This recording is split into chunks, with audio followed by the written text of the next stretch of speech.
Bonjour à tous, j'espère que vous allez bien. Aujourd'hui on se retrouve pour une toute nouvelle vidéo. On va faire l'avant-match de la rencontre entre le Barça et l'Atlético de Madrid. C'est absolument la rencontre décisive pour la Liga, je vous le dis. Si on ne gagne pas, moi je tire une croix définitive sur la Liga jusqu'à retournement de situation qui je pense ne va pas arriver personnellement. Juste avant de commencer la vidéo, un grand merci à Gabin Design pour cette miniature. C'est grâce à lui qu'on peut avoir d'aussi belles miniatures sur la chaîne. Donc je vous mets ses liens TikTok et Insta en description et à l'écran, n'hésitez pas à les checker. Il fait vraiment un bon travail, vous pouvez aussi aller le voir pour quelque chose de perso, il fera vraiment un travail de qualité, un grand merci à lui. Bon, là, comme je l'ai dit, c'est la rencontre décisive, et en plus, ça fait longtemps qu'on n'a pas joué, puisque ça fait approximativement une semaine, en fait ça fait une semaine, 6 jours si vraiment on est pointilleux, qu'on n'a pas joué. Certains verront cette pause comme quelque chose de mal, moi perso je l'ai vu comme quelque chose de bien, parce que je vais pas vous mentir que ne pas avoir le Barça pendant une semaine, ça m'a quand même fait un peu respirer, dans le sens où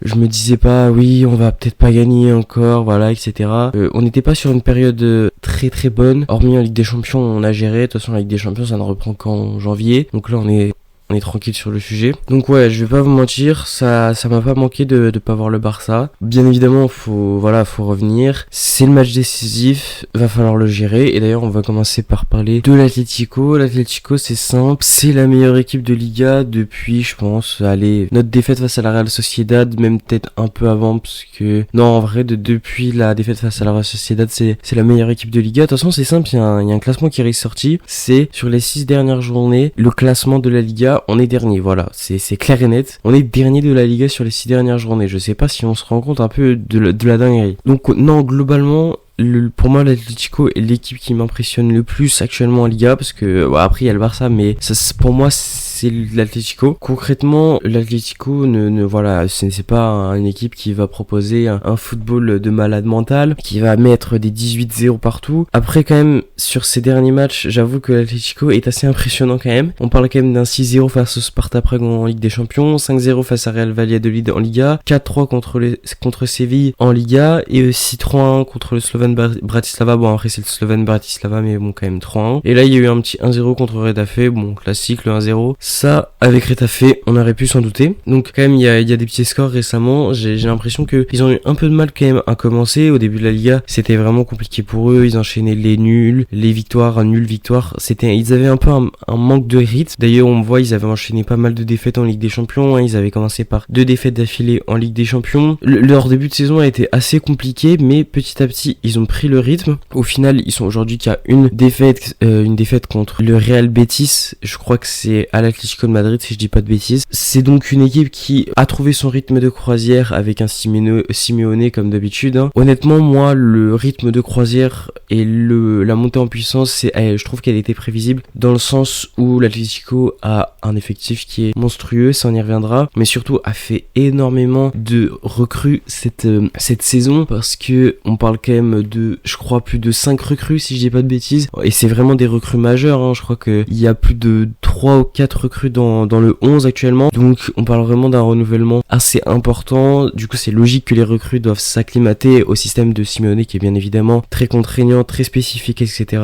On connaît très très bien le système de Simeone, donc moi ça m'a pas étonné. Personnellement, je pense que c'est la pire période pour prendre l'Atlético de Madrid, qui là est à mon avis à son pic de forme. Je sais pas combien de temps ils vont le rester, mais là pour moi ils sont à leur pic de forme très clairement. Malheureusement ça tombe sur nous maintenant. Bon on va faire avec, et on va parler de leur effectif aussi également. Alors en attaque c'est simple, on est sur je pense la 3e, en fait c'est le 3e meilleur effectif de Liga, donc je vais pas dire que c'est la 3e meilleure attaque ou la 3e meilleure défense à chaque fois, ça sert à rien que je perde mon temps. Donc l'attaque, on est sur du Antoine Griezmann, Ángel Correa, Julián Álvarez, Alexander Sørloth, et on a aussi le fils de Simeone qui en sortie de banc est plutôt bon, je trouve. Donc je pense que j'ai pas besoin de vous détailler un peu, hein. Julián Álvarez, Griezmann, voilà, c'est des énormes noms. T'as aussi Correa et Sørloth qui sont un peu plus irréguliers, mais qui restent quand même des bons joueurs de Liga. Au milieu de terrain, on a bien évidemment Marcos Llorente, Rodrigo de Paul, Koke, ça c'est des gros noms de leur côté, mais ils ont aussi Samuel Nino et Pablo Barrios. Ils ont aussi Thomas Lemar, mais Thomas Lemar globalement il a disparu depuis maintenant la Coupe du Monde 2018 ou à peu près. Ils ont aussi bien évidemment leur recrue qui est Conor Gallagher, vraiment grosse recrue, Conor Gallagher, qui d'ailleurs n'est même pas titulaire je crois, pour vous dire un peu le niveau de ce milieu, qui est pour moi un monstrueux, vraiment il est monstrueux ce milieu. Et en défense, bien évidemment, ils ont Molina. Ils ont aussi Alex Witsel qui, je crois, n'est pas titulaire parce que c'est maintenant le Normand qui l'a remplacé. Grosse recrue également, on connaît le Normand qui était à la Real Sociedad. Avec Jiménez, ils ont César Azpilicueta et aussi Clément Langlais. Donc Clément Langlais, ça vient de nous, encore une recrue. Ils ont aussi la recrue Ravi Galan. Ravi Galan qui était avant au Celta Vigo, et si vous savez pas, eh bien on a essayé de le recruter l'année dernière. Donc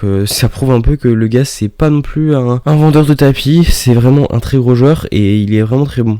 Et bien évidemment, au gardien de but, je vous fais pas la présentation de Jan Oblak, qui est pour moi le meilleur gardien de Liga depuis tellement d'années maintenant et qui sauve l'Atlético de Madrid dans des situations parfois qui semblent catastrophiques. Bon, après au niveau classement, on le sait, hein, l'Atlético de Madrid c'est deuxième, ils sont littéralement à égalité de points avec nous, donc là je pense que vous comprenez l'urgence de gagner ce match, parce qu'en plus ils ont un match en moins. S'ils avaient pas un match en moins encore, ça serait moins grave, mais là vu qu'ils ont un match en moins, encore plus grave. Enfin ouais, non, là ça va être compliqué. Et d'ailleurs on va passer au Barça. Là honnêtement le plus important pour le Barça c'est de gagner, peu importe la manière. Franchement je m'en fous, on peut mettre 1-0, un vieux but, je m'en fous. Là juste je veux gagner, très honnêtement, c'est la seule chose qui compte. Et je sais pas pourquoi, j'ai une confiance en moi, parce que je me rappelle d'un truc, c'est que l'Atlético de Madrid c'est une équipe qui réussit bien au Barça quand on est bien, et c'est une équipe qui ne réussit pas au Barça quand on est mal. Mais en fait je sais pas si on peut considérer qu'on est mal ou bien, parce qu'on est quand même premier de Liga, même si on a un match en avance comparé aux deux qui sont derrière nous. On est quand même premier de Liga, on est deuxième de Ligue des Champions, donc voilà. Est-ce qu'on peut considérer qu'on est bien ou mal? Je sais pas. En tout cas si on considère qu'on est bien, moi je suis confiant. Même, enfin en fait je sais pas, j'ai une confiance, c'est trop bizarre à dire, mais je suis confiant sur ce match, ce qui n'a absolument aucun sens je pense, mais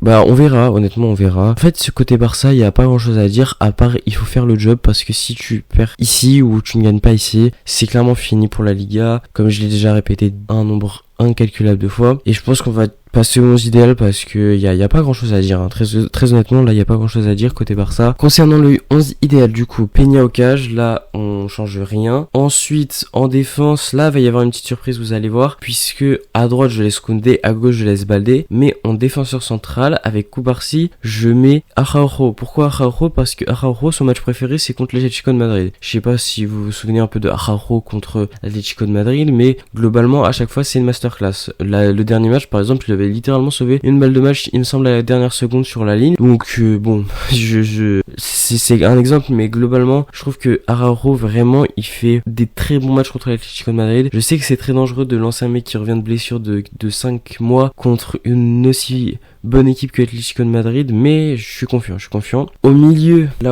on part sur du classique double pivot Casado Pedri, et avec en numéro 10 Olmo, et enfin en attaque il n'y a pas Lamine Yamal, hein, qui a été blessé, on le rappelle, face à Leganés. Je crois que c'est à la cheville qu'il a une blessure, donc malheureusement on n'a pas le choix, on va devoir partir sur Rafinha à droite. Ça sert à rien, ça c'est bien, et par contre on va devoir partir surtout sur Ferran Torres à gauche. Et voilà, Ferran Torres à gauche, ça va être nickel. Ça ne comptez pas sur Ferran Torres, hein, globalement il va juste être là pour faire figuration et c'est tout, ce sera très bien. Déjà s'il joue pas contre nous ce sera cool. Et numéro 9 Lewandowski, là j'attends beaucoup de Lewandowski parce qu'il sort sur beaucoup de matchs inexistants ou juste mauvais, comme face à Leganés où il nous a tués, hein, parce que rater autant d'occasions c'est criminel. Ouais, j'attends beaucoup de choses de Lewandowski et j'espère qu'il va quand même mettre du but, vraiment mettre du but, minimum doublé s'il te plaît Lewandowski, régale-nous contre l'Atlético. Voilà, c'est la fin de cet avant-match, j'espère qu'il vous aura plu. N'hésitez pas à donner votre pronostic en commentaire. N'oubliez pas comme d'habitude de me suivre sur tous les réseaux, que ce soit TikTok ou Insta, je republie des segments de mes vidéos, donc vous prenez celui qui vous arrange et vous le regardez. Je suis aussi bien évidemment sur Twitter, donc vous pouvez aller me follow là-bas. Et n'oubliez pas comme d'habitude de liker la vidéo, de la partager, de vous abonner, d'activer la cloche. Et moi je vous dis